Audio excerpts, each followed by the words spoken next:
Hello students, देखिए अब आपके चैप्टर का ये लास्ट टॉपिक है और छोटा सा टॉपिक है जिसमें हम सेल के बारे में डिस्कस करेंगे।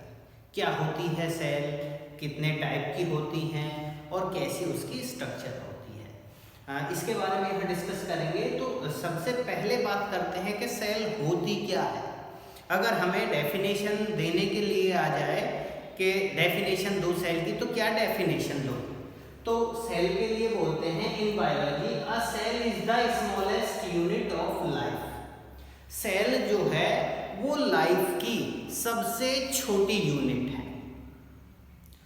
सेल को लाइफ की सबसे छोटी यूनिट कहा गया है कि हमारी बॉडी का अगर सबसे छोटा कोई पार्ट है तो वो सेल है।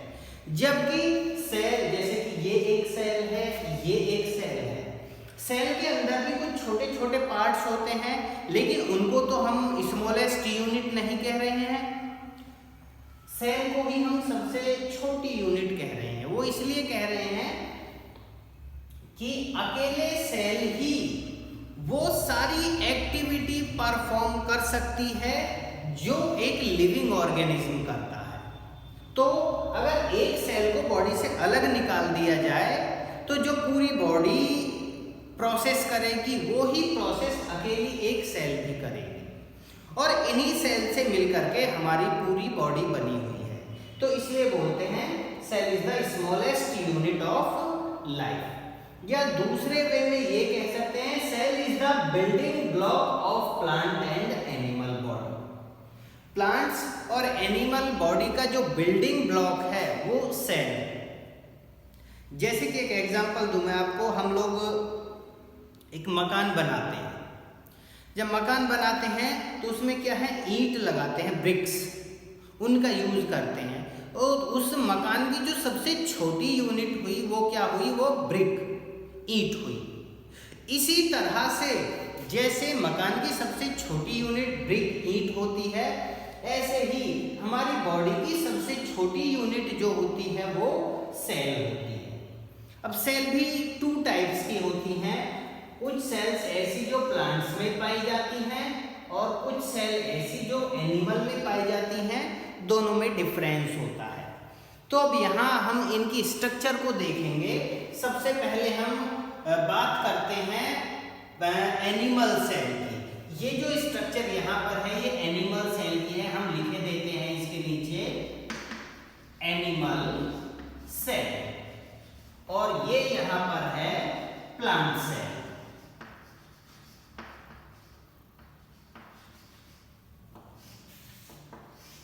तो सबसे पहले हम एनिमल सेल की बात करते हैं। एनिमल सेल की जो सबसे आउटर मोस्ट कवरिंग होती है, जो सबसे बाहर की लेयर होती है, जो पूरी सेल को बाउंड किए होती है, बांधे हुए होती है, कवर किए हुए होती है, उसे बोला जाता है सेल मेम्ब्रेन।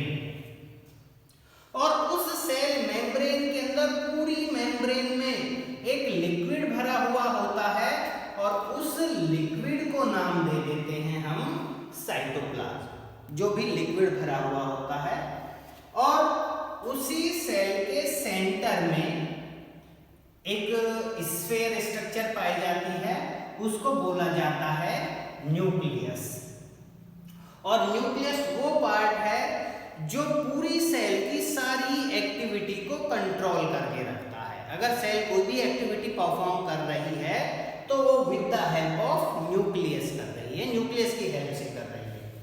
उसके बाद कुछ छोटे छोटे खाली जगह सेल में पाई जाती हैं जिनको बोलते हैं हम वैक्यूल, जो खाली जगह होती है सेल के अंदर। अब हम एनिमल सेल की बात कर रहे हैं तो एनिमल सेल में इन वैक्यूल का जो साइज होता है वो छोटा होता है, तो इसलिए हम इन्हें स्मॉल वैक्यूल भी बोल देते हैं। और उसके बाद इसके अंदर कुछ और स्ट्रक्चर पाई जाती हैं, उन स्ट्रक्चर को बोलते हैं माइटोकॉन्ड्रिया। और माइटोकॉन्ड्रिया को हम पावर हाउस ऑफ सेल भी बोलते हैं। तो वो इसलिए बोलते हैं पावर हाउस कि पूरी सेल को कोई भी एक्टिविटी परफॉर्म करने के लिए जो एनर्जी मिलती है वो इन माइटोकॉन्ड्रिया से ही मिलती है। तो ये जो स्ट्रक्चर हमने डिस्कस की ये एनिमल अब प्लांट सेल की स्ट्रक्चर को डिस्कस करते हैं। तो प्लांट सेल में सबसे बाहर आउटर मोस्ट कवरिंग जो होती है वो सेल वॉल होती है, जो कवर किए हुए होते हैं, सबसे बाहर की जो लेयर होती है। जबकि इसमें क्या थी, सेल मेम्ब्रेन। यहाँ पर सेल वॉल हुई होती है और जो सेलुलोज की बनी हुई होती है। उसके बाद इस लेयर से अंदर की जो लेयर होती है यहाँ पर वो सेल मेम्ब्रेन होती है। उसके बाद इस सेल में भी एक लिक्विड भरा हुआ होता है और उस लिक्विड को साइटोप्लाज्म बोला जाता है।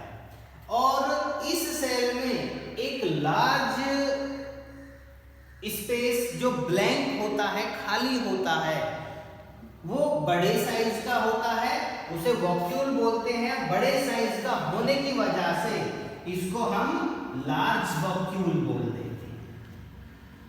उसके बाद वॉक्यूल के पास ही साइड में एक और डेंस स्ट्रक्चर होती है जिसे न्यूक्लियस बोला जाता है। और इसी के साथ साथ कुछ और स्मॉल पार्टिकल्स प्रेजेंट होते हैं जिन्हें क्लोरोप्लास्ट बोला जाता है। और क्लोरोप्लास्ट जो होते हैं वो प्लांट सेल के अंदर फोटोसिंथेसिस की जो प्रोसेस होती है उसमें हेल्प करते हैं। तो इस तरह से हमने क्या किया है, इन दोनों सेल्स की स्ट्रक्चर को डिस्कस किया है। तो सभी बच्चे दोनों डेफिनेशन नोट करेंगे और इनकी स्ट्रक्चर को कलर्ड बनाएंगे बहुत अच्छे तरीके से, और दोनों को सेपरेट बनाएंगे अलग अलग। यहाँ स्पेस कम होने की वजह से मैंने इन्हें पास पास बना दिया है। आप लोग जब नोटबुक में बनाओगे तो अलग अलग सेपरेट बनाओगे और बड़ी अच्छी सी सुंदर सी बनाओगे। तो नोट करें सभी बच्चे।